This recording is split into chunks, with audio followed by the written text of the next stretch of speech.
अस्सलाम वालेकुम, good morning everyone, good morning and welcome to Geo Pakistan with Huma and Abdullah. Abdullah, gold की क्या सिचुएशन है? गोल्ड की सिचुएशन तो बाद में बताएंगे। क्या आप लोगों के साथ भी ऐसा होता है कि आपकी एक साइड, आपको ये लगता है, वैसे तो दोनों बराबर ही होती है, लेकिन आपको ये लगता है कि आपकी एक साइड जरा बेहतर आती है, तो आप जब भी तस्वीर खिंचवा रहे होते हैं आप उस साइड में आने की कोशिश करते हैं? अच्छा, इसका जवाब मैं दूं? हाँ। हमारी दोनों साइडें अच्छी हैं, तो लिहाजा तो फिर इधर आ जाए। What are you doing? अच्छा, when we sit over there, I'm on the right side, तो खड़े होने में क्यों?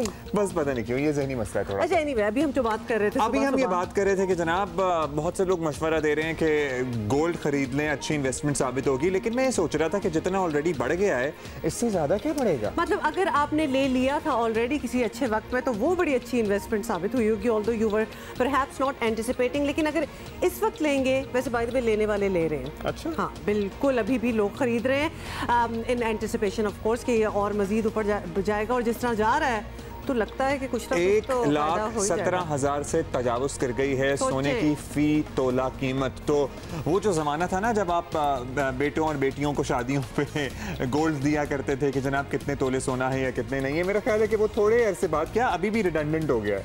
अब तो मतलब 10 ग्राम मुल्क में पहली बार 10 ग्राम्स जो है वो 1 लाख से ऊपर इसकी प्राइस चली गई है। This is the first time that has happened here. तो हाँ, मेरा ख्याल है कि अब सोने से उतर जाया जाए, अब सोने से उतर जाया जाए। हाँ, और इसीलिए हुमा अल्टरनेटिव आपको पता है ना, फिर आजकल बहुत चल रहा है वो जो कारोबार है जो चांदी का जेवर बना के सोने का पानी चढ़ा के बेचते हैं, गोल्ड प्लेटेड। वो तो हमेशा से था ही था।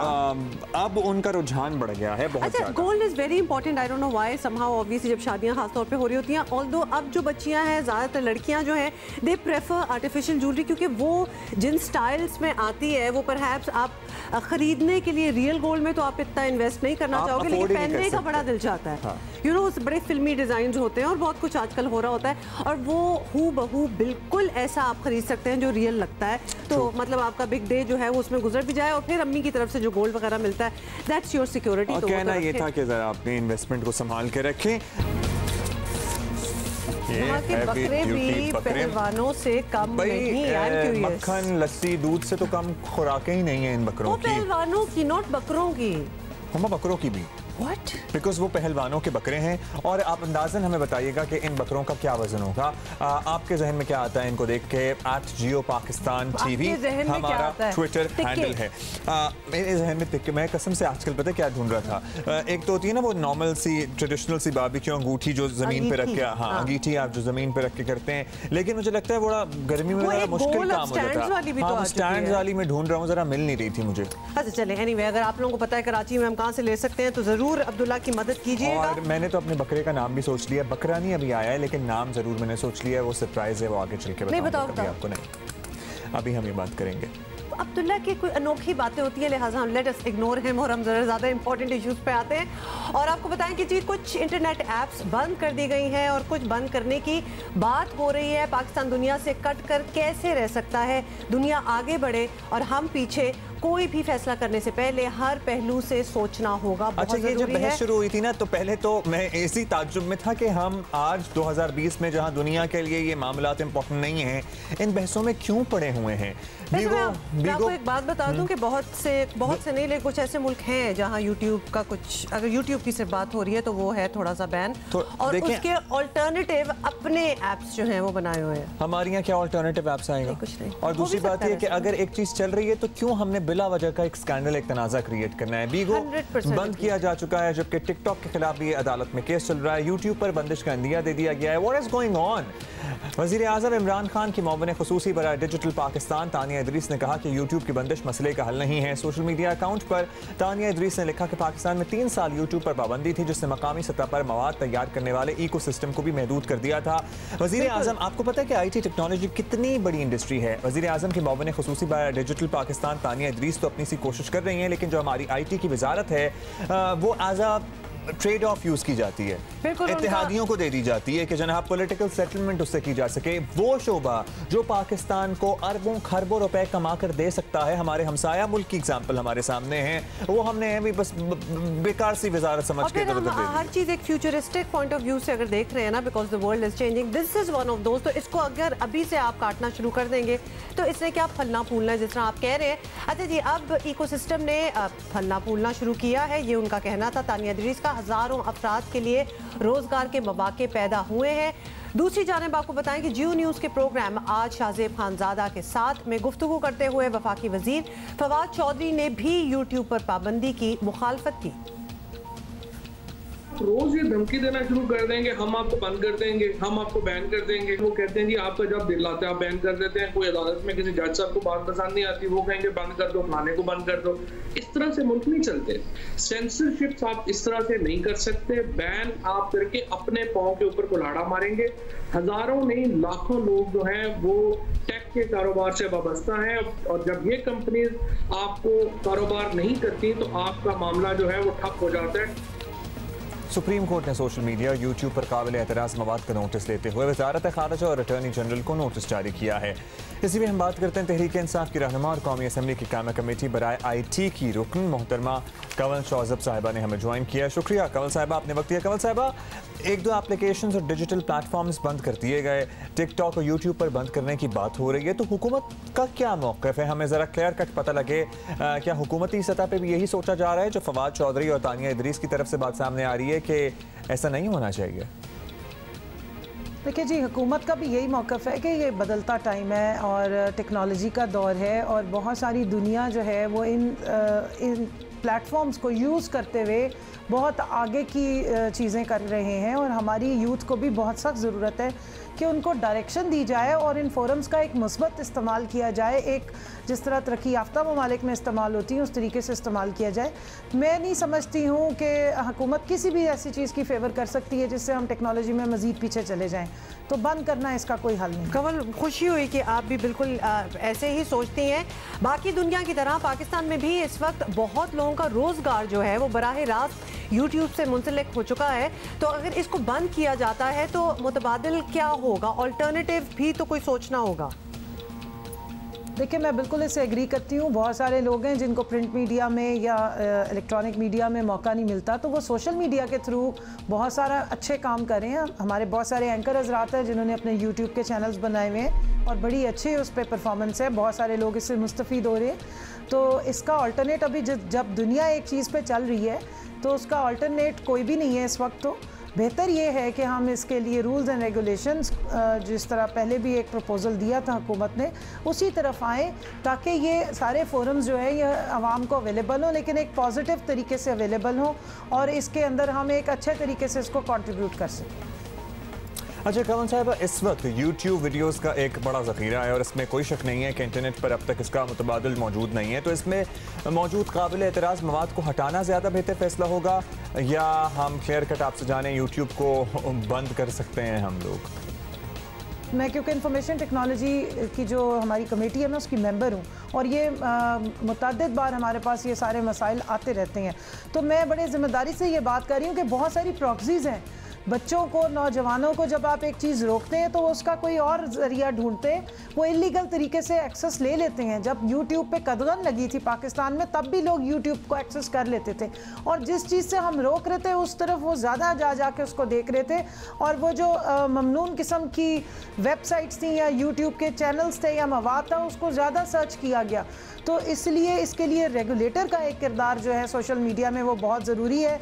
इसमें FIA के किरदार को और साइबर क्राइम के हवाले से जो रूल्स हैं, रेगुलेशंस हैं, या ब्लास्फेमस मटेरियल के हवाले से जो मज़ीद लॉ में इंटरप्रिटेशंस हैं या लॉ मेकिंग है वो करने की रिक्वायरमेंट है, ताकि अगर इस किस्म का मवाद कोई स्पेसिफिक चैनल पे, यूट्यूब पे या किसी और सोशल मीडियम को यूज़ करते हुए करे उसके ख़िलाफ़ सख्त से सख्त कार्रवाई हो, और उसमें हम जो है वो मुतल्लिका यूट्यूब वालों के या ट्विटर जैसे या दूसरे जितने सोशल मीडिया के मीडियम्स हैं उनको एक्सेस कर सकें और उस मवाद को फैलने से रोक सकें, ना कि ये कि उस जगह को या उस पूरे फोरम को ही एक्सेस उसकी अपने मुल्क में बंद करके अपने लोगों को उससे महरूम कर। रिपोर्ट किया जा सकता है, कितना मुश्किल काम है, कोई भी कंटेंट रिपोर्ट कर देना। अल्टरनेटिव्स, जिस तरह कंवल ये कह रही थी ना, जिस चीज़ को बंद कर दिया जाए उसके पीछे ज़्यादा लोग लग जाते हैं और उसको ज़्यादा एक्सेस करते हैं, तजस्सुस में पड़ जाते हैं ना कि भाई ऐसा क्या था, मतलब जो नहीं भी इंटरेस्टेड थे वो भी बीच में चल जाएंगे। ऑल्दो यूट्यूब तो हर कोई ही यूज़ करता है। अच्छा कंवल, एप्लीकेशंस बंद करने के पूरे मामले में एक बार फिर वही सवाल खड़ा हो गया है कि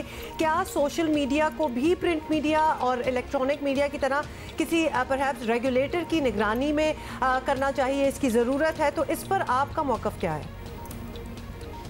बिल्कुल समझती हूँ ऐसे ही होना चाहिए, क्योंकि जब किसी भी आप फोरम को एक्सेस देते हैं और ज़्यादा दुनिया या ज़्यादा लोग उससे मुंसलिक होते हैं तो फिर ज़रूरी होता है कि आप उसमें कुछ चंद रूल्स एंड रेगुलेशंस जो हैं या कवायद व ज़वाबित जो हैं वो आप इम्प्लीमेंट कर दें। कोई लॉ मेकिंग ऐसी हो जाए, लेजिस्लेशन हो जाए जिसमें आप लाइंस ड्रॉ कर दें, जो उस लाइन को क्रॉस करे आप सिर्फ उसको पकड़ें, ना कि ये कि आप ओवरऑल उस फोरम को ही ख़त्म कर दें, उसका एक्सेस ही ख़त्म कर दें। इस तरह तो पाकिस्तान जो है वो पूरी दुनिया में टेक्नोलॉजी में आइसोलेशन का शिकार हो जाएगा। हमारी बहुत सारी तालीमी जो मवाद है वो यूट्यूब पे और मुख्तलिफ वेबसाइट्स पे अवेलेबल होता है, हमारे बच्चों को वो एक्सेस चाहिए होती है। और आपने बिल्कुल ठीक कहा कि बहुत सारे लोगों का कारोबार इससे मुंसलिक है। बहुत सारे बच्चे जो बहुत ज़्यादा अर्निंग के उनको मौके नहीं मिलते, वो टेक्नोलॉजी के ज़रिए अपनी रोज़ी रोटी कर रहे हैं। बजाय इसको कि हम इसमें एनेबलिंग एनवायरनमेंट पैदा करें, अगर हमने कदगने लगाई तो फिर ये हमारे लिए मामलात ज़्यादा मुश्किल हो जाएंगे। तो बिल्कुल इसमें रेगुलेटर का और मेरे ख्याल में कि अब वक्त आ गया है कि आवाम को भी और बाकी तमाम जो मुतल्लिका लोग हैं उनको इस चीज़ की अहमियत को समझना चाहिए कि रेगुलेटर का किरदार जो है वो सोशल मीडिया को रेगुलेट करने में बहुत ज़्यादा अहम है और होना चाहिए। ठीक है जी, बहुत शुक्रिया आपका। कमल शौज़ब साहिबा हमारे साथ मौजूद थी। हमें डायरेक्टर बोलो भी फरिया अजीज़ ने ज्वाइन किया, उनसे भी बात कर लेते हैं। फरिया, पाकिस्तान में कुछ अरसे के बाद आजकल एक मरतबा फिर ये सिलसिला चल निकला है कि कुछ एप्लीकेशंस बंद की जा रही हैं। अभी हम पबजी की भी बात कर रहे हैं, कुछ प्लेटफॉर्म्स को भी बंद करने की बात हो रही है।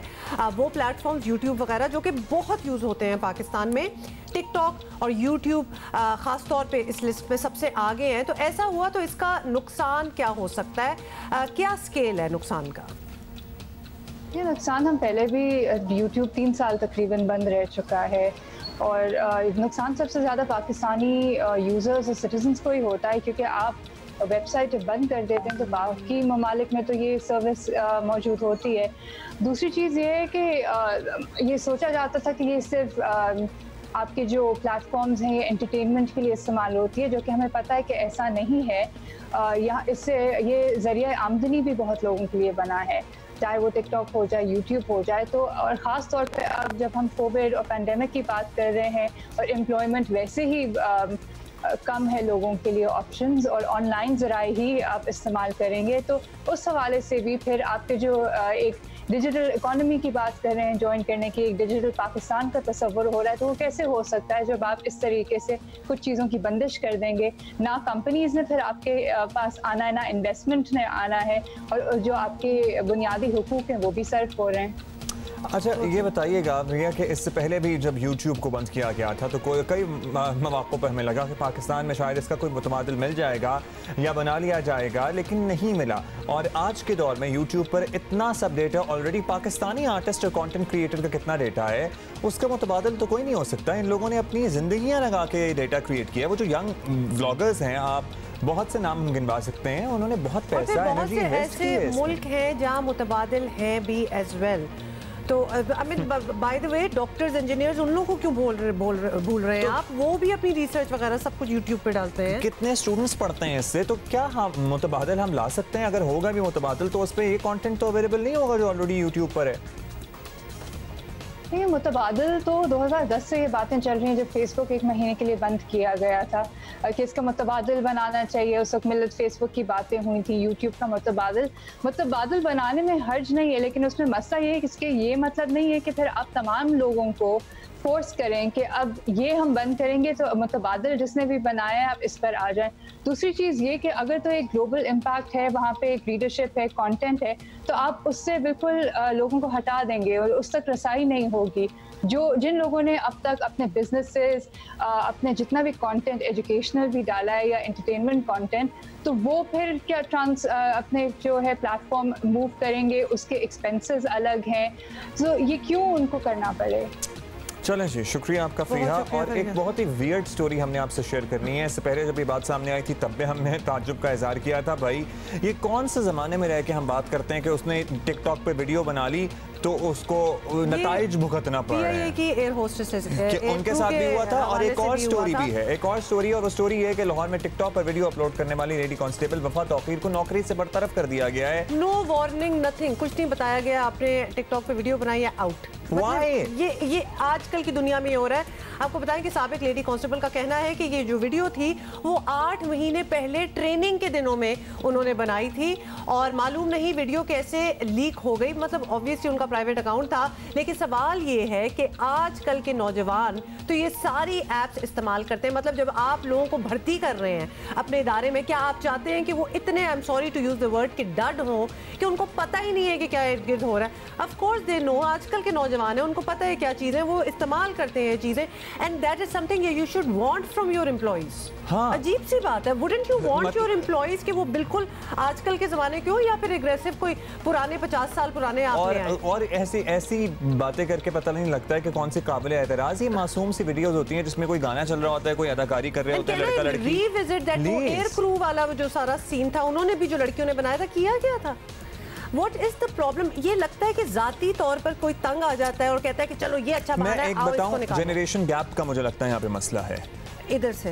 हाँ, तो वो जो हैं एक एज ब्रैकेट से जब आप क्रॉस कर जाते हैं तो आपको लगता है कि पता नहीं ये जो नौजवान लड़के लड़कियां ये जो कर रहे हैं ये कोई बुरा है और ये गैर अखलाकी है और ये क्या है इस वीडियो में, मुझे बता। अच्छा, बस कहने का मतलब है जी, तो लिहाजा ये इसकी वीडियो वायरल हो गई और जब पता चला सारे, तो इनके जो अफसरान थे उन्होंने कोई वार्निंग वगैरह नहीं दी। अफसरान गुस्से में आ गए और वफा को घर भेजने का जो है वो परवाना जारी कर दी। So please, we all need to get a life, sit down, cool down and think about it कि हम क्या कर रहे हैं और इन चीज़ों का कोई फ़ायदा नहीं है। खुदा का वास्ते अपनी यही एनर्जीज़ किसी कंस्ट्रक्टिव काम में लगा दें। और YouTube पे बैन होने की जो बातें हो रही हैं, YouTube पे बैन लगने की जो बातें हो रही हैं ना, सबसे ज़्यादा वो जो 2, 2.5, 3, 4 साल के बच्चे हैं उनके वालिदैन परेशान हैं। Of course. क्योंकि YouTube एक बेहतरीन बेबी सिटर है। कभी-कभी आपका It's not even about baby sitter. I'll go a step forward. पहले मुझे वो बेबी सिटर ही लगता था। एजुकेशन का एक बहुत बड़ा जरिया है। आजकल तो स्कूल ही बंद है। What do you think बच्चे कहाँ पढ़ रहे हैं? और बाय द वे, आप अगर जानते हैं 2-4 बच्चे जो पढ़ाई नहीं कर रहे और कुछ कर रहे हैं वहाँ, तो वो 2-4 ही हैं। ज़्यादातर जो बच्चे हैं वो पढ़ते हैं, नॉलेज हासिल करते हैं। मतलब और क्या जरिया, सब कुछ तो आपने बंद कर ही दी है, किधर जाएंगे? क्यों? तो हम जरा कोको मेलन एक चैनल है, तमाम बच्चों के वालिदैन उनसे वाकिफ होंगे। तो वो अगर कोको मेलन, ठीक है, तो वो अगर बंद हुआ ना तो मैंने धरना देना है। हाँ, ये धरने वाली बात। ठीक है, और मेरी अम्मी धरना देंगी अगर रूबी आंटी का किचन का चैनल बंद हो गया तो। There are such good things. Please अपनी रिग्रेसिव थॉट्स से निकलें और आगे चलें। Okay, we are going to Gujranwala now. हाँ। क्योंकि मैं तब से इंतजार कर रही हूँ कि वहाँ के बकरे क्या खा रहे हैं। तो हम रुख करते हैं जी पहलवानों के शहर गुजरावाला का, जहाँ के पहलवान तो ऑब्वियसली मशहूर हैं ही, लेकिन वहाँ के बकरे भी पहलवानों से कम नहीं। और फ़खर एजाज नामी एक शहरी हैं, इन्होंने 3 बकरे पाले। अच्छा, फर्रुख एजाज हैं।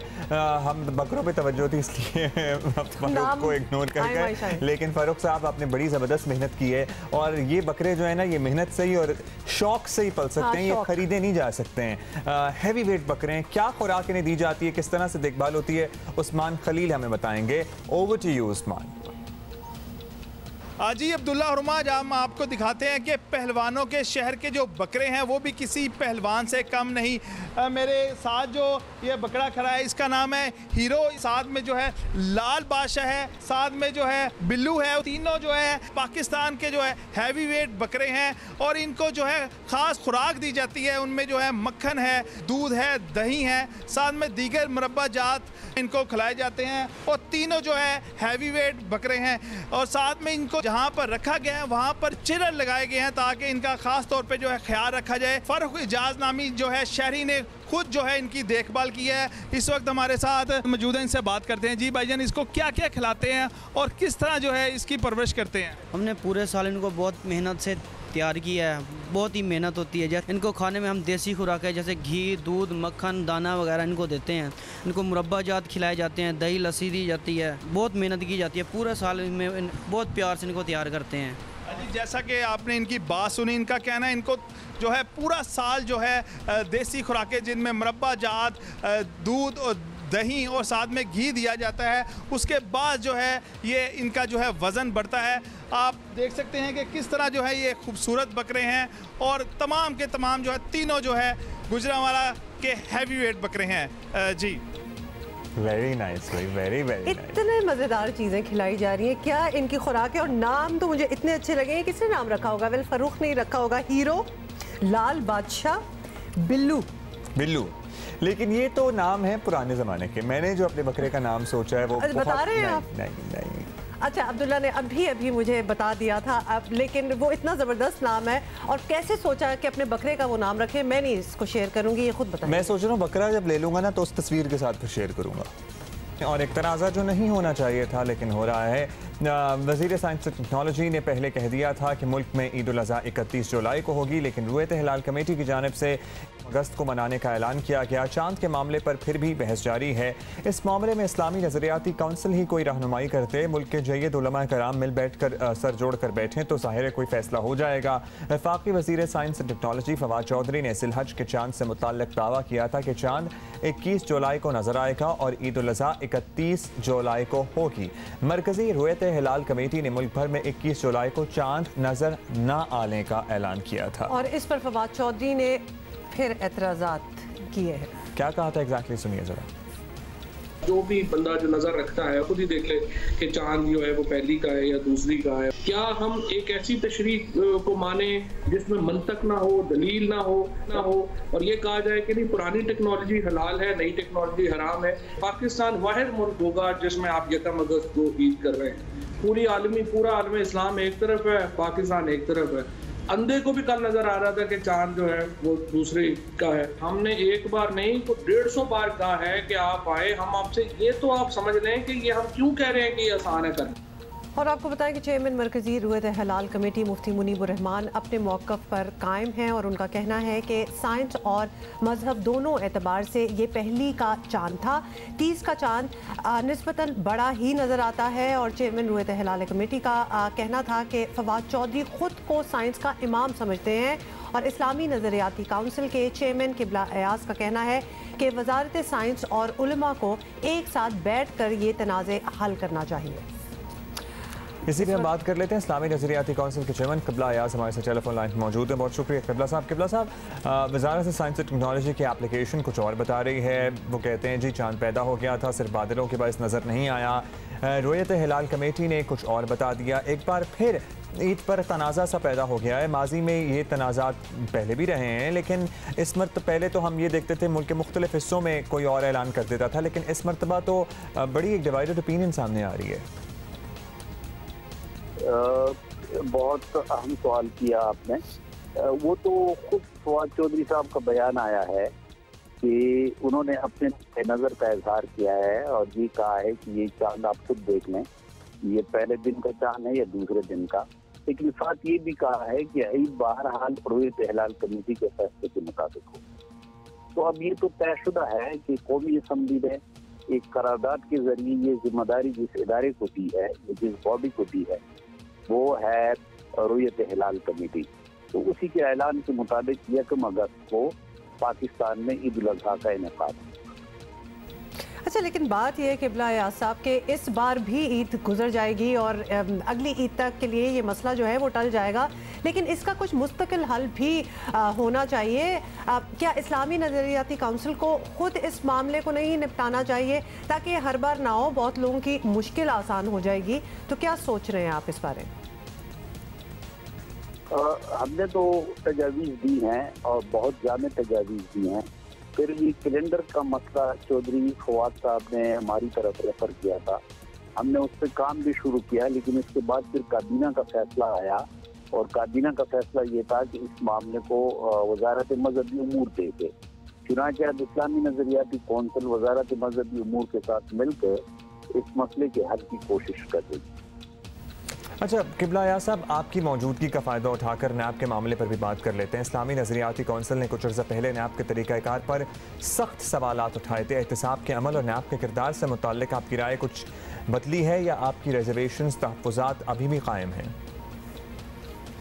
नहीं, वो तो अभी जो जस्टिस बाकर साहब का और मोहतरम मियां मजहर आलम मियां खेल साहब का फैसला अभी आ गया है 2-3 दिन पहले, तो वो तकरीबन वही फैसला है और उन्हीं तहफ़्फ़ुज़ात का इज़हार किया गया है जो इस्लामी नज़रियाती कौंसिल ने की, तो उसकी तायीद हो गई। शुक्रिया आपको बुलाया, सब हमारे साथ मौजूद थे।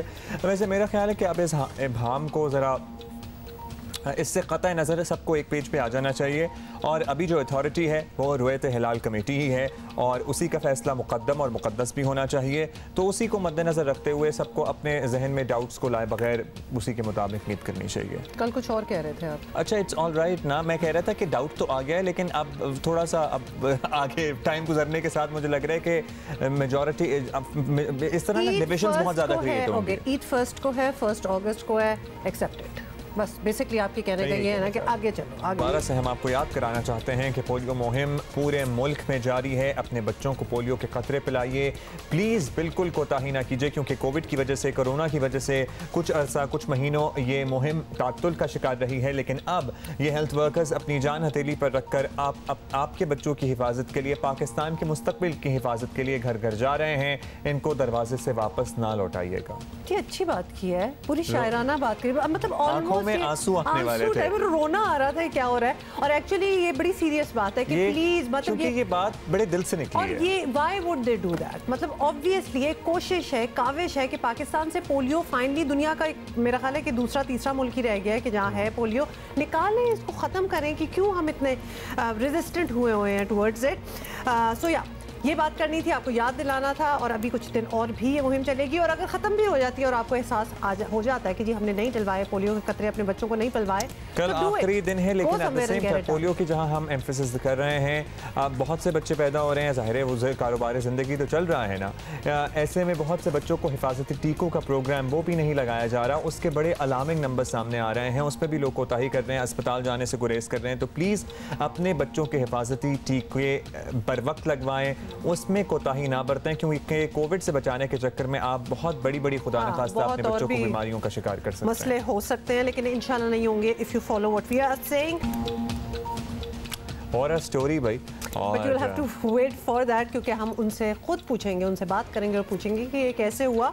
और सऊदी जाके मतलब सोचे ना कि सऊदी अरब जाके वो मॉडल बन गए। मतलब है कि आप दुनिया में किसी भी जगह एक्सपेक्ट कर सकते हैं मॉडल बनने का, सऊदी अरब जाते हुए आपने नहीं सोचा होगा। But you know what, I have seen his pictures, he has that look. हां, तो वो थोड़ी सी वो अरब लुक मेरा ख्याल है कि वो मैच की। But anyway we will ask those questions then. अभी आपको जी बताएं कि ऑपोजिशन ने ईद के बाद हुकूमत मुखालिफ भरपूर मुहिम चलाने का ऐलान तो कर दिया, लेकिन पीपल्स पार्टी का नून लीग पर एतबार करने को तैयार नहीं। और लाहौर में बिलावल भुट्टो जरदारी की ज़ेर सदारत पंजाब के अहदेदारान का इजलास हुआ।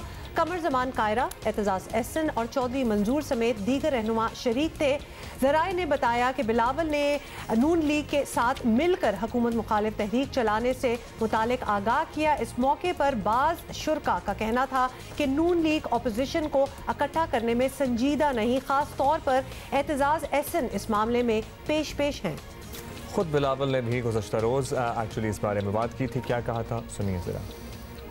पार्टी मीटिंग्स में लोग अपने राय करते हैं, वो तो होता है। नून लीग के पार्टी मीटिंग्स में भी हमारे बारे में बात होता होगा, लेकिन जो उसका मजबूरी राय है, जो कंसेंसस है और जो उस मीटिंग में मैंने कंक्लूड किया और जिस तरीके से मेरे जमात ने कहा कि मेरे हर फैसले में वो मेरे साथ है, वो अपना एक्सपीरियंस से और अपना जो रहा है उसका तो वो मुझे दे सकते हैं मशवरा। एक्चुअली परसों इन्होंने ये बात की थी। हाँ, दैट्स ट्रू। अच्छा जी, सिर्फ पीपल्स पार्टी ही नहीं, जमीयत उलमा इस्लाम को भी नून लीग से शिकायत रही हैं। अपोजिशन की दोनों बड़ी जमातें अगर वाकई हुकूमत के खिलाफ कोई मौसर तहरीक चलाने का इरादा रखती हैं तो आपस की गलतफहमियां भी उन्हें खुद दूर करना होंगी। इससे क्या होता है, इस पे हमने कहा था ना आपसे कि सीनियर रहनुमा से ही पूछेंगे कि क्यों मुस्लिम लीग नून पर एतमाद करने को तैयार नहीं है। जाहिर है ट्रैक रिकॉर्ड का ही मसला हो सकता है, और क्या वजह होगी। मुस्लिम लीग नून के रहनुमा जावेद लतीफ़ साहब हमारे साथ मौजूद है। बहुत शुक्रिया जावेद साहब। जावेद साहब, सिर्फ तज्ज़ियाकार और मुबस्सिरीन नहीं, जमीयत उलमा इस्लाम कह चुकी, अब पाकिस्तान पीपल्स पार्टी के कई रहनुमा कह चुके कि मुश्तरका अपोजिशन की किसी भी मुहिम में मुस्लिम लीग नून बहुत पीछे नजर आती है। इस पॉलिसी से अपोजिशन इत्तेहाद का ज़ाहिर नुकसान होता है, आप इसको बे इत्तेफाक करेंगे या आपको लगता है ये सिर्फ गलत फहमी है जो वक्त आने पर दूर हो जाएगी? What do you have to say about this?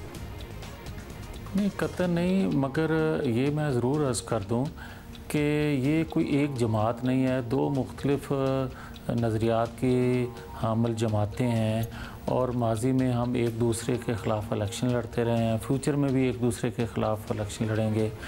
एक दूसरे तहफ़्फ़ुज़ात यकीनन जमातों के वर्कर्स को, लीडरशिप को होते हैं जो कि हैं, मगर मैं फिर भी ये कहूँगा कि अपोजिशन जो है इस नुक्ते पर बिल्कुल मुत्तफ़िक है कि मौजूदा हुकूमत ने पाकिस्तान की मईशत की बर्बादी कर दी।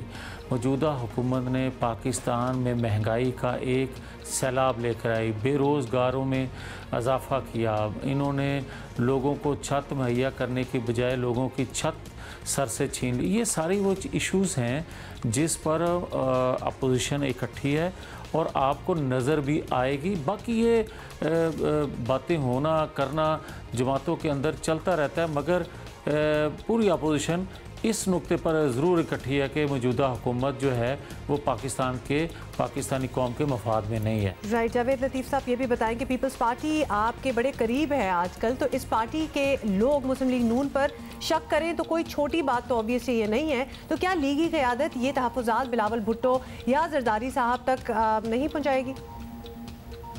देखें, बात यह है कि एक दूसरे को सफाइयाँ देना तो कोई हल नहीं है, बल्कि अमलन उसमें रोल अदा करना। और जो मुस्लिम लीग ने किया, अगर इस तरह को बात हो तो हम भी ये कहें कि बलूचिस्तान में अदम एतमाद किस तरह हुआ, सेनेट के चेयरमैन का इंतखाब जब हम करते थे उस वक्त हमारे साथ क्या हुआ, और ये सारी वो चीज़ें। मगर इसके बावजूद भी हम ये कहते हैं कि मुस्लिम लीग की तरफ से किसी को तहफ़्फ़ुज़ हो, पीपल्स पार्टी या पीपल्स पार्टी के किसी मेंबर को तहफ़्फ़ुज़ात हों मुस्लिम लीग के हवाले से, ये बिल्कुल एक उस मकसद से छोटी बात है जो मकसद पूरी अपोजिशन लेकर चल रही है कि हमें हर हाल में अवाम कई मुंतखब करदा जो लोग हैं उनके हुकूमत सुपुर्द होनी चाहिए ताकि आवाम को कोई रिलीफ मिल सके, ताकि दाखिला खारजा पॉलिसी बेहतर हो सके। तो मैं समझता हूँ कि फिर ये कहूँगा कि ये पीपल्स पार्टी मुस्लिम लीग के तकसीम से बाहर आना चाहिए और बड़े काज के लिए मुतहद होकर आगे बढ़ना चाहिए। अच्छा जावेद साहब, अब ईद के बाद एक APC भी रखी जा रही है, शहबाज शरीफ भी शरीक होंगे, सब पार्टीज़ अपना अपना मौक़िफ़ पेश करेंगी, लेकिन ये मौक़िफ़ तो सभी जानते हैं कि अपोजिशन की कोई जमात इमरान खान साहब को वज़ीर आज़म नहीं देखना चाहती। अमली तौर पर क्या करना है? सिर्फ बातें ही होंगी या फिर कोई फ़ैसला होगा कि हाँ जी अब ये करना है, इस पॉलिसी पर अमल होगा, या एहतजाज होगा, या धरने होंगे, या जो भी होगा? देखिए, बात सीधी सी है कि इसने जो मौजूदा प्राइम मिनिस्टर हैं इन्होंने 2 साल के अंदर करप्शन के मुकदमात, जिस तरह कभी जनरल याहिया बनाते थे अपने मुखालफिन के ख़िलाफ़, सदर अयूब की काबीना के ख़िलाफ़, मौजूदा प्राइम मिनिस्टर ने भी वही तर्ज़ हुक्मरानी इख्तियार किया और अपोजिशन के लोगों के ख़िलाफ़ मुकदमात बनाए अपोजिशन को कमज़ोर करने के लिए। मगर मैं ये कहता हूँ कि मुस्लिम लीग तो ये फ़ैसला कर चुकी, मगर हतमी फ़ैसला जो है APC में किया जाएगा। हमने जो फ़ैसला किया है, हम ईद के बाद जो है इस हुकूमत के ख़िलाफ़ कौम की तर्जमानी करते हुए, कौम का एक लीडिंग रोल उनको देते हुए हम सड़कों पर आ रहे हैं। इस हुकूमत के ख़िलाफ़ एजिटेशन के लिए भी, इस हुकूमत से जान छुड़ाने के लिए भी, नए इंतखाबात के लिए भी। तरीक़ाकार वक्त का तयन जो है वो APC में तय किया जाएगा।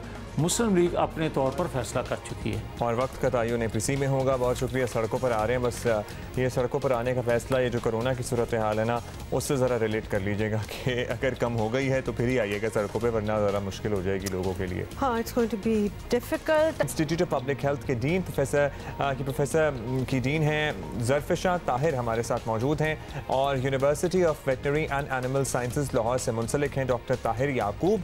बहुत शुक्रिया डॉक्टर ताहिर आपका और डॉक्टर ज़रफ़िशा आप दोनों का शुक्रिया। सबसे पहले तो डॉक्टर ज़रफ़िशा आपसे भी जानना चाहेंगे और कि ये जो रिसर्च है, ये जो तहकीक है, इसमें और क्या हक़ाइक़ सामने आए हैं और किस तरह से आपने ये कंडक्ट की? ये जो तहकीक की गई है ये university of veterinary animal sciences और इंस्टीट्यूट ऑफ पब्लिक हेल्थ के इश्तराक के साथ की गई है और इसके अंदर मेन मकसद ये देखने का था कि अगर पेशेंट्स की सर्विलेंस ना की जाए, यानी क्योंकि पेशेंट्स को एक्सेस करना, उनके सैंपल्स नमूने लेके करना वो ज़रा थोड़ा सा एक हेक्टिक काम है, और कोई ऐसी चीज़ की जाए कि जिसको करने से आप एक लार्जर पॉपुलेशन की जो सिचुएशन है वो रिफ्लेक्ट हो जाए।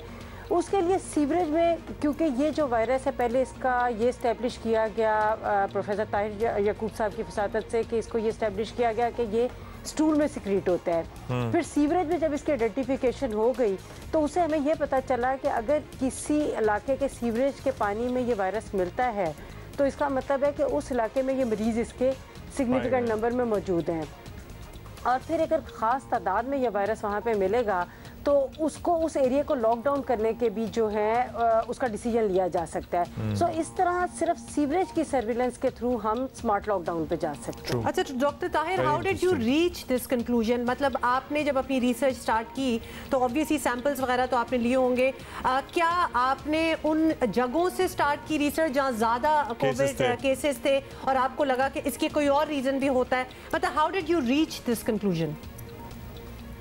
एक्चुअली हुआ ऐसे कि जब हम लोग ये टेस्टिंग कर रहे थे, मेरी यूनिवर्सिटी ने कोई 20,000 से ज़्यादा सैंपल अभी तक टेस्ट किए, तो हमने डेटा से देखते थे कि लोग बहुत सारी चीज़ें कंसील करते हैं, हाइड करते हैं। जैसे इम्पर्सोनेशन करते हैं, आपने किसी मुलाजम का नाम दे दिया, अपने घर का एड्रेस गलत दे दिया, फ़ोन नंबर गलत दे दिए, तो उससे जो हम ये लॉकडाउन करते थे उसमें बहुत ज़्यादा प्रॉब्लम आ रहे थे। तो उसको सोचा कि अब इसको किस तरह जो है हम लोग स्मार्ट सर्विलेंस जो है, लॉकडाउन तो हो रहा है तो फॉर दैट एक स्मार्ट सर्विलेंस भी तो होना चाहिए ना।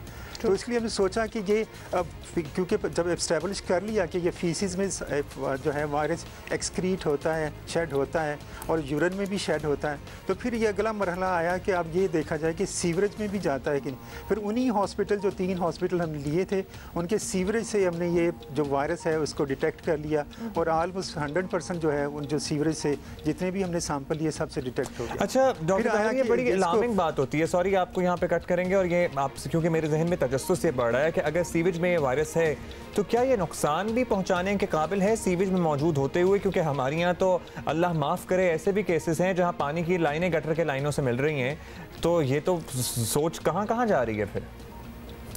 जी ये देखिए, अगला नेक्स्ट क्वेश्चन यही है जो आपने राइज किया कि वाकई ये जो सीवरेज का वायरस है वो ज़िंदा भी है या कि अभी किल फॉर्म, इनएक्टिव फॉर्म में आ रहा है। तो इसको हम फर्दर अभी कंफर्म करेंगे कि ये वायरस जो है इनएक्टिव फॉर्म में है या लाइव फॉर्म में है, क्योंकि इसको मेरी यूनिवर्सिटी पाकिस्तान की वाहिद यूनिवर्सिटी है जिसने इस वायरस को सेल लाइन पे ग्रो कर लिया है, और इसको फर्दर हम लेके आगे चलेंगे। अच्छा डॉक्टर ज़रफ़ी शाह, बाकी मैं ये जी आप बताइए, कंप्लीट कर लीजिए डॉक्टर ताहिर। जी मैं बता रहा था, फिर हमने जब ये इस्टेब्लिश कर लिया कि ये आता है सीवरेज में, तो फिर जो लाहौर के 2 एरियाज थे वहाँ जहाँ लॉकडाउन चल रहा था, स्मार्ट लॉकडाउन, तो वहाँ के सैंपल हमने, आपको पता हमारे साथ इसमें वासा, इसमें जो है सेक्रेटरी हेल्थ जो है, दोनों वो भी इन्वॉल्व हैं। और ये जब हमने उन वासा से पूरा मैप ले लिया लाहौर के जो सीवरेज है उसका, तो आपको पता घरों से जो हमारी स्ट्रीट होती हैं वहाँ से जो निकलती नालियाँ या पाइप है वो उसका 9 इंच का होता है। वो 9 इंच वाला पाइप जो है 12 में जाता है, 12 वाला पाइप जो है 15 में जाता है, 15 वाला पाइप जो है 20 इंच वाले पाइप में जाता है, वहाँ से 36, फिर आगे एक लिफ्ट पंप लगा होता है जो इसको उठा के सीवरेज जो है मेन जो तो इस तरह हमने ये सारे करने के बाद हर 9 इंच से भी कंफर्म किया, 12 से भी कंफर्म किया, सारे में कंफर्म हो गया कि ये वायरस एक्सक्रीट हो रहा है, आ रहा है, वायरस आ रहा है। अब फिर उसको हमने ये देखा कि लाहौर के अंदर जब डिस्पोजल पंप हैं, तो लाहौर के अंदर जो 120-21 डिस्पोजल पंप हैं, लेकिन उनके अंदर जो कुछ पंप जो हैं अभी बंद हैं, तो 102 पंप जो हैं अभी लाहौर के जो इन वर्किंग कंडीशन में। तो उन सारे जो पंप्स हैं उनके हमने 3 दिनों के अंदर सारों से सैंपल इकट्ठे किए। मेरी पूरी टीम को 15-16 लोग हम लोग हैं जिसमें काम करते हैं। तो उसके बाद हमने उसका एनालिसिस करके देखा, तो ये तकरीबन 80% जो लाहौर के डिस्पोजल पंप हैं उनसे ये वायरस हमने डिटेक्ट कर लिया है। अब फर्दर हम इसकी जस्ट अ बिग नंबर। अब we are going for the mathematical modelling के जा रही हैं कि उसको मैथमेटिकल मॉडल बना के देखें कि कितना वायरस जो है वो एक्सक्रीट होता है एक पेशेंट से और कितनी उसकी डिल्यूशन फैक्टर क्या है, पॉपुलेशन डेंसिटी क्या है। चलिए ये तो बहुत आगे टेक्निकल चीजें आ डॉक्टर ताहिर, बल्कि आज doctor Zarfisha, should we be alarmed? And I am asking you this because अभी ये डिटरमिन नहीं हुआ, डॉक्टर ताहिर भी कह रहे थे कि क्या ये वायरस लाइव है कि नहीं है, बिकॉज प्रीवियसली और बल्कि एग्जिस्टिंगली हमें ये भी पता है कि पोलियो जो वायरस है वो लाइव होती है और वो इसी तरह सूरज वगैरह से फैल भी सकती है। So should we be alarmed at all? Obviously excrete होना कहीं ना कहीं तो इसने निकलना ही है, लेकिन अगर लाइव नहीं है तो क्या खतरा? इस रिसर्च का जो सेकंड मरला है उसके ऊपर हमने दो चीज़ों के ऊपर काम करना है। एक तो ये देखना है कि जो वायरस है उसकी वायबिलिटी सीवरेज के पानी में क्या है, आया वो जिंदा है कि किल्ड वायरस है, और दूसरी ये चीज़ देखनी है कि वो अगर, क्योंकि ये फिर अगर सीवरेज का पानी या गैस्ट्रोइंटेस्टाइनल ट्रैक्ट के थ्रू जो है ओरोफिकल रूट से जा भी सकता है कि नहीं होता, इसकी ट्रांसमिशन का रूट आइडेंटिफाई करना है, इस्टेब्लिश करना है कि ये गट के या इंटेस्टाइन्स के थ्रू ह्यूमन बॉडी को इन्फेक्ट कर सकता है कि नहीं कर सकता। सो अगला जो रिसर्च के हमारे दो क्वेश्चंस हैं वो इसी के ऊपर काम करेंगे हम। ठीक है जी, बहुत शुक्रिया आपका डॉक्टर ज़रफ़िशा, डॉक्टर ताहिर, आप दोनों ने बड़ी हमें मुफीद मालूमात पहुँचाई हैं और बड़ी ज़बरदस्त रिसर्च और बड़ा अच्छा काम हो रहा है पाकिस्तान में भी इस शोबे में। I would not have thought कि इस तरह से इस डायरेक्शन में भी ये सोच विचार है और इस तरह से साइंसदान डॉक्टर्स मिलकर रिसर्च कर रहे हैं। सो हमें जब पता लगता है तो हम उसे इनकरेज करते हैं, हम प्रमोट करते हैं। इन लोगों को रिकग्निशन की ज़रूरत है। तो याद है ना वो चाय वाला जो ही गॉट रियली फेमस, उनकी एक तस्वीर जब अरशद चाय वाले जब उनकी एक तस्वीर वायरल हुई उसके बाद उन्हें बहुत सारा काम मिलना शुरू हुआ और उसके बाद भी हमने फॉलो अप किया था तो उन्होंने कहा था कि मैं अपना काम साथ साथ करूंगा। एक वक्त में उन्होंने अपना काम छोड़ दिया था ना, वो बड़ी अजीबोगरीब सी म्यूजिक वीडियोस में भी नजर आए थे हमें, लेकिन ये बड़ी अच्छी बात है, अपने काम में ही अजमत होती है। तो वो अपना काम जारी रखे हुए हैं और साथ साथ वो मॉडलिंग भी कर रहे हैं। हाँ, लेकिन वो तो अरशद के साथ हादसाती तौर पे हुआ था, लेकिन कभी कभार कुछ ड्रीम्स होती हैं वो आप लेके चलते हैं और आपको लग रहा होता है कि शायद फुलफिल ना हो और एकदम से कुछ ऐसा होता है कि सब कुछ हो जाता है। आपको बताएंगे पाकिस्तान से सऊदी अरब जाकर कारपेंटिंग करने वाले कारपेंटर हैं 24 साल वकास अहमद, मॉडल बन गए हैं जी। और ये तस्वीरें हम आपको दिखा रहे हैं वकास की। वकास गुज़िश्ता 4 साल से सऊदी अरब में रहते हैं और वकास का कहना है कि सोशल मीडिया पर उनके दोस्त की जानिब से पोस्ट की गई तस्वीर ने उनका करियर बदल कर रख दिया, उनकी ज़िंदगी बदल कर रख दी और उन्हें बचपन से ही मॉडलिंग का शौक था जो सऊदी अरब में जाके पूरा हुआ। How unusual।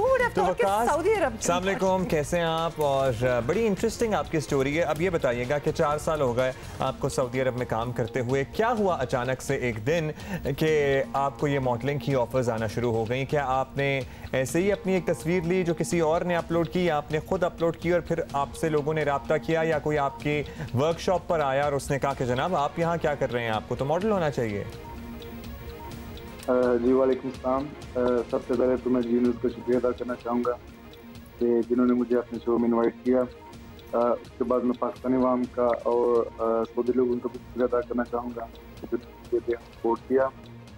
तो बस ये हादसाती तौर पर ही हो गया। एक दोस्त था मेरा फैसल, तो वो एक दिन अच्छा मेरा उसके साथ काफ़ी अच्छा रिलेशन था, तो वो एक दिन दुकान में आया तो मेरी तस्वीर ली और वो ट्विटर में लगा दी, तो वो काफ़ी ज़्यादा वायरल हो गई। तकरीबन 15,000 के करीब लाइक आए। तो वो इस तरह पे वो कंपनियों ने भी मुझ में इंटरेस्ट लेना शुरू कर दिया और मुझे मॉडलिंग की ऑफर आना शुरू। और फिर सबसे पहले कौन सा शूट किया और जो किया उसमें क्या नर्वस थे या बस कॉन्फिडेंट थे पहले ही दिन के जनाब ये तो मैं करना ही चाहता था और मैं कर लूँगा? पहले दिन मैंने ना वो सऊदी ड्रेस तो उसका फोटो शूट करवाया, तो नर्वस हो गया था ज़्यादा क्योंकि पहले मैंने कभी लाइफ में कैमरा फेस नहीं किया, तो काफ़ी ज़्यादा नर्वस हो गया था।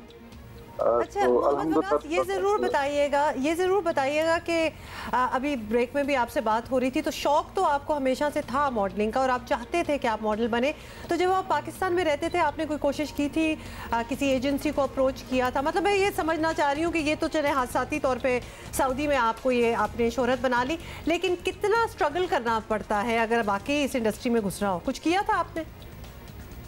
देखिए, पाकिस्तान में मैंने स्ट्रगल किया था लेकिन कोई खास मुकाम हासिल नहीं हुआ। ठीक है। तो वो फिर थक हार के मैं सूर्य की राह इख्तियार की और अल्हम्दुलिल्लाह इधर तो मेरा हादसाती तौर पे काम हो गया ना। तो वैसे रियल लाइफ में बहुत ज़्यादा मुश्किल है, बहुत मुश्किल है यहाँ तक, इस मुकाम तक पहुँचना। तो अभी आगे क्या सोचा है वकास? अभी आपने अपना काम भी साथ साथ जारी रखा हुआ है या उसको बिल्कुल छोड़ दिया है, सिर्फ मॉडलिंग कर रहे हैं? कैसे चल रहा है सारा कुछ? नहीं, अभी तो सिर्फ मॉडलिंग चल रही है। अच्छा। अभी अल्हम्दुलिल्लाह 3 कंपनी मेरे साथ काम कर रही हैं। वंडरफुल। और 3 कंपनी बातचीत जारी है इंशाल्लाह। तो हुमा को तो आपकी अम्मी की बड़ी फिक्र थी कि आपकी अम्मी क्या सोच रही होंगी, उनका क्या रिएक्शन था वो आपने पूछा था? प्लीज बता दें कि आपकी फैमिली का क्या रिएक्शन है, बिकॉज अक्सर although there is nothing wrong with the field और बड़ी प्रोग्रेसिव किस्म की फील्ड है, लेकिन फिर भी तहफ़्फ़ुज़ात हो जाते हैं वालिदैन को। और साथ में ये भी जोड़ लें कि आपका ताल्लुक पाकिस्तान में कहाँ से है? जी मेरा ताल्लुक पाकिस्तान में सियालकोट से है। और जब मेरी तस्वीर वायरल हुई थी ट्विटर में, इंस्टाग्राम में, तो मैंने अपनी फैमिली को भी नहीं बताया। तो फिर जब मेरा इंटरव्यू हुआ गल्फ न्यूज़ ने, अरेबिया न्यूज़ ने किया, तो फिर ऑटोमेटिकली मेरा वो न्यूज़ जो है पाकिस्तान तक गई। तो अल्हम्दुलिल्लाह फैमिली ने सपोर्ट किया, किसने नेगेटिव बात नहीं की। तो अल्हम्दुलिल्लाह सब लोग सपोर्ट कर रहे हैं। तो अब कुछ सोचा है पाकिस्तान आने के लिए? तो वकास आपको थोड़े डोले शोले भी बनाने पड़ेंगे क्योंकि यहाँ पे मॉडल्स बड़ी मेहनत करते हैं, तो उस तरफ भी ध्यान है कुछ? जी जी, मैंने जिम ज्वाइन किया और डेली 2 घंटा जिम में जाता हूँ। वंडरफुल। तो हो जाएगा सब इंशाल्लाह। अच्छा, बताइएगा कि ये वकास आप क्या प्रोडक्ट्स की मॉडलिंग करते हैं या फैशन आपकी फोटोग्राफी होती है, मतलब किस एवेन्यू में आपकी मॉडलिंग हो रही है आजकल? जी, मैं प्रोडक्ट्स पे मॉडलिंग करता हूँ। चले बेहतरीन। और कपड़े वगैरह ये सब कुछ, मतलब ये बड़ी इंटरेस्टिंग पार्ट ऑफ मॉडलिंग होता है। आप पूछना चाह रही हैं कि कपड़े भी साथ मिल रहे हैं कि नहीं मिल रहे? हाँ बिल्कुल, मैं यही पूछना चाह रही हूँ। क्यों नहीं मिल रहे? पैसे के साथ कपड़े भी मिल रहे हैं। पैसों के साथ कपड़े भी मिल रहे हैं, तो ये तो डबल ट्रीट हो गई है। अच्छी कमाई हो रही है, अच्छी कमाई हो रही है और something that you always wanted to do, तो वो भी हो रहा है। तो ये भी बता दीजिएगा कि फीमेल फॉलोइंग भी होती होगी आपकी, ऑब्वियसली खुश शक्ल हैं आप और मॉडल बन गए हैं, तो इस किस्म की भी कोई चीज़ें हैं? जी बिल्कुल हैं, बहुत फॉलोइंग होती है, लेकिन असल में मैं नर्वस हो जाता हूँ। नर्वस हो जाते हैं इंशाल्लाह। नर्वस ही रहे, बेहतर है कि थोड़ा सा नर्वस इंसान रहे तो जरा इनोसेंट रहता है। क्योंकि आप नर्वस नहीं रहेंगे ना तो वहाँ पे आपको पता है ना बड़े कवानीन सख्त हैं सऊदी अरेबिया में इस तरह के मामलात में, इसलिए ज़रा ध्यान से रहिएगा। अपना ख्याल रखें। Good luck. Thank you. Mohammad Waqas हमारे साथ मौजूद थे फ्रॉम सऊदी अरेबिया। 4 साल से वहाँ रहते हैं और बिल आखिर इनकी किस्मत खुली और किस्मत की कारगुजारी इनकी देखिए। इतनी अच्छी मुझे बातें लगती है, something that you always wanted to do और फिर वो इट कम्स योर वे, और गए किसी और काम से, बड़ा दिल लगा के वो काम भी किया, लेकिन देखिए किस्मत में कुछ और लिखा था and he is doing it. I am just trying to work out कि कितनी जल्दी से हम एक्सेप्ट कर लेते हैं कि जैसे यू नो बिकॉज ये लड़के हैं और ये कहीं गए और इनको मॉडलिंग ऑफर आई और इन्होंने बाकी चीज़ें छोड़ के करना शुरू कर दिया। काश हम इतनी एक्सेप्टेंस अपनी लड़कियों को भी दें, बिकॉज अक्सर वी स्टार्ट पॉइंटिंग फिंगर्स कि क्या किया होगा, क्यों गई मॉडलिंग में, किसने अप्रोच किया, 2000 सवाल आ जाते हैं, बेचारी कुछ कर ही नहीं सकती। तो ये एक्सेप्टेंस जो हम मोहम्मद वकास को दे रहे हैं, बिल्कुल चांस कैसे किया और क्या किया था तो चांस मिला, मतलब एक अजीब व गरीब किस्म की एवेन्यू में हम घुस जाते हैं। So we should be very equally, मैं कहती हूँ, इनकरेजिंग। पाकिस्तान के हर सूबे के अपनी सकाफत है और जिस पर हम सबको फ़ख्र होना चाहिए, लेकिन अफसोस की बात यह है कि हमारे यहाँ सियासी इख्तलाफात के बायस सकाफत को भी निशाना बनाया जाता है और इससे बिल्कुल गुरेज करना चाहिए। 2 दिन पहले वज़ीर आज़म के मावन खुसूसी शहबाज गिल ने बिलावल भुट्टो जरदारी के मास्क को सूबाई मास्क का लक़ब दिया और नामुनासिब तशबीह भी दी। ज़रा सुन लें कि उन्होंने कहा क्या था। बिलावल साहब है, पहले तो हमने सुना था सूबाई कार्ड खेलने का, ये सूबाई मास्क खेलने का पहली दफ़ा हमने देखा है तरीका। मैं भी मास्क पहनता हूँ, ये नहीं कि मैं सिर्फ उनको कहता हूँ। जब हम ये मास्क पहनते हैं तो गांव में वो जो भैंस का बच्चा कट्टा होता है उसको ये पहनाते होते थे, कुछ ज़्यादा दूध ना पी जाए। तो मैंने अपने आप को इसलिए कहा कि आप ये ना समझ। और उनका क्योंकि वो कपड़े से बनता था, भैंस के कट्टे का कपड़े से बनता था, तो बिलावल साहब ने जो पहना होता है और वो क्योंकि किसी पुराने कपड़े का बनता था, खवातीन कोई रंगदार कपड़ा, तो बिलावल साहब का बिल्कुल ऐसे होता है जैसे कट्टे को मास्क बंधा हुआ है। वैसे with due respect to everybody sitting there, किसी को हंसना नहीं चाहिए था इस बात पे। मतलब एक बंदा अगर ये बात कर रहा है और गलत बात कर रहा है तो बाकी हंस क्यों रहे हैं? ये भी हमारी प्रॉब्लम है। चल, ये सेंसिटिव रिमार्क्स होते हैं। कोई थड़े पे बैठा हुआ गली में शख्स जो है ना इस किस्म की बात करते तो ठीक है, आप इग्नोर करके गुजर जाते हैं। आप special assistant to prime minister हैं, कॉफी रूम डिस्कशन है, दोस्तों में बैठ के टेलीविजन के मकबूल तरीन प्रोग्राम में बैठे हुए हैं, लाखों लोग करोड़ों लोग आपको देख रहे हैं, तो दिस वाज नॉट नाइस। जाहिर है कि इस पर पीपल्स पार्टी कैसे चुप बैठती है। इस हुकूमत के तर्जुमान मुर्तज़ा वहाब ने इसका जवाब भी दिया। उन्होंने वज़ीर आज़म की तरह इम्पोर्टेड मास्क नहीं पहना। अपने सिंध की, अपने मुल्तान की, अपने पाकिस्तान की जो सकाफत है, हमारी अजरक, जिसको दुनिया भर में उजागर करने की ज़रूरत है, हमने तो उसको उजागर किया, अपने चेहरे पर लिया है। इनको एक्सपोर्ट करें ताकि पाकिस्तान ज़र मुबादला कमा सके। गिरी हुई बातें करते हैं, गैर मुनासिब बातें करते हैं, ऐसी बातें करते हैं जो मैं समझता हूँ हमारी तहजीब, हमारा तमद्दुन इस बात की इजाज़त। You know this makes sense absolutely because ये गुची, एलवी, प्राडा, ये क्या है? ये मक्खियाँ, ये चार फूल और ये सब यही डिज़ाइंस हैं। ये तो हमारे यहाँ इतने एम्बेडेड हैं ये डिज़ाइन। अगर हम इसको एक्चुअली सीरियसली, हमारे तमाम फैशन हाउसेज और फैशन डिज़ाइनर्स भी सीरियस लेना शुरू करें तो ये उन लोगोज और उन आइकन से ज़्यादा ये पॉपुलर हो सकते हैं। दुनिया पागल हो जाएगी इन पे। बल्कि अपने लिए भी बनाएं और बाहर भी भेजें। ये इतनी ज़बरदस्त चीज़ है, लेकिन ये समझने की भी बात है और नहीं जिसने समझना उसने नहीं समझना। तो इससे पहले आपको बता दें कि बिलावल भुट्टो से उनके मास्क पर सवाल हुआ तो उन्होंने वजाहत भी की थी और उन्होंने क्या कहा था ये भी सुन लें।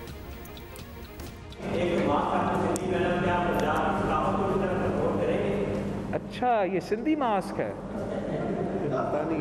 ये एक्चुअली मुल्तानी अजरक है। I'll excuse your ignorance। और मैं इसलिए, आप कहाँ से हो भाई? आप? अच्छा, तो ये मेरा नाकाम कोशिश है आपका ही सकाफत को, हम सब का सकाफत को। सर, एक लिया और मुल्तान भी एक ज़माने में एक था और मुल्तान और सिंध भी एक ज़माने में एक था, वो अलग बात है। एक्चुअली ये जो ब्लू और वाइट का कॉम्बिनेशन होता है, ये मुल्तान की पॉटरी और मुल्तानी अजरक में ज़्यादा ये नुमायाँ होता है उनसर। और सिंध की जो अजरक होती है उसमें लाल और मरून रंग जो होता है वो बड़ा नुमायाँ होता है। चाहे हाला की काशीकारी देख लें, चाहे वो सिंध की अजरक देख लें, ये सिंधी अजरक का डिज़ाइन है। उसके बाद वो जो ब्लू वाला था वो मुल्तानी पॉटरी से अखज़ किया हुआ एक डिज़ाइन था जो कि मुल्तान की सकाफत जैसे कि किसी चीज़ की बुराई और तारीफ करने में उसको पॉलिटिक्स लाने की ज़रूरत नहीं है।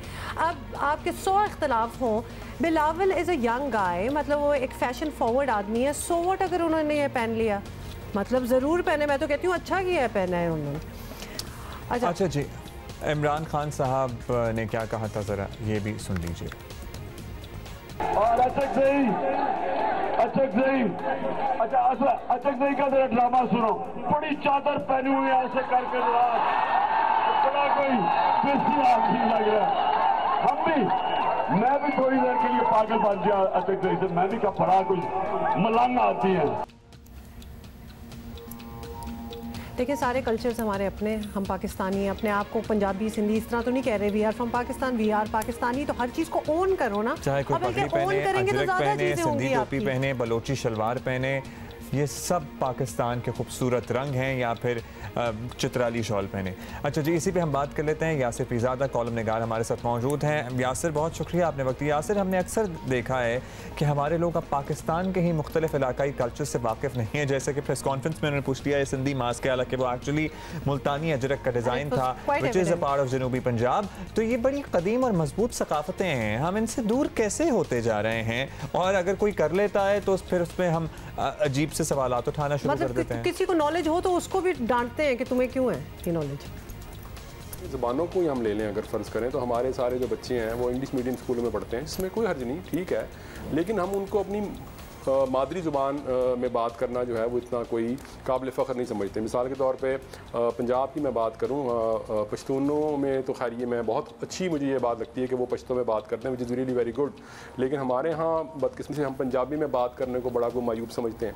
तो जब आप पंजाबी ज़ुबान में बात ही नहीं करेंगे बच्चों के साथ, तो आप कैसे ये एक्सपेक्ट करेंगे, कैसे ये उम्मीद रखेंगे कि आप अपने ज़ुबान को या सकाफ़त को आप उसमें आप फ़ख्र महसूस करते हैं। इसी तरह आर्ट है या रक्स है या मौसीकी की है, अगर मुआशरा इन चीज़ों को उस नज़र से देखता ही नहीं है कि ये अच्छी चीज़ें हैं, तो फिर आप कैसे उम्मीद रखेंगे कि आप तो यासिर ये तो बड़ी अलार्मिंग बात है। अगर हम अपने कल्चर के बारे में जानते ही नहीं है तो इसका नुकसान तो बड़ा लॉन्ग फार साइटेड हो सकता है। तो हमारी आइडेंटिटी के भी तो पहले ही मसले पैदा हो जाएंगे इस वजह से। क्या कहेंगे आप, इसको किस तरह फिक्स किया जाए? मेरा ख्याल है जो आगे की दुनिया आ रही है ना, उसमें ये चीज़ें जो हैं ये बिल्कुल एक रीशेप हो जाएंगी, एक नई शक्ल ले लेंगी और इसमें हम कुछ ज़्यादा इस बारे में कर नहीं सकेंगे। ये जो चेंज है, इस तब्दीली के आगे बंद नहीं बांधा जा सकता, क्योंकि ये जो तब्दीली है ये इकॉनमी से जुड़ी है, मईशत से जुड़ी है। लिहाजा आपका जो कल्चर है वो डिपेंड इस बात पर करता है कि आप कितने ताकतवर हैं। तो जो ताकतवर अक़वाम होती हैं उनका कल्चर ही जो है ना वो आप देखते हैं अपने इर्द गिर्द। मिसाल के तौर पे फिल्में भी हमारे कल्चर को यानी एक उसका हिस्सा होती हैं। ये तो बड़ी अच्छी डिस्कशन है, कभी तफसील से बैठ के आपसे बात करेंगे। बहुत शुक्रिया फिलहाल आपका। अभी हम आपसे इजाजत लेंगे। इंशाल्लाह we are going to see you tomorrow. मंडी जाएंगे वीकेंड पे, तो इंशाल्लाह ऑन मंडे मंडी जाएंगे वीकेंड पे, तो अपना ख्याल रखिएगा। ऑनलाइन ऑर्डर करें।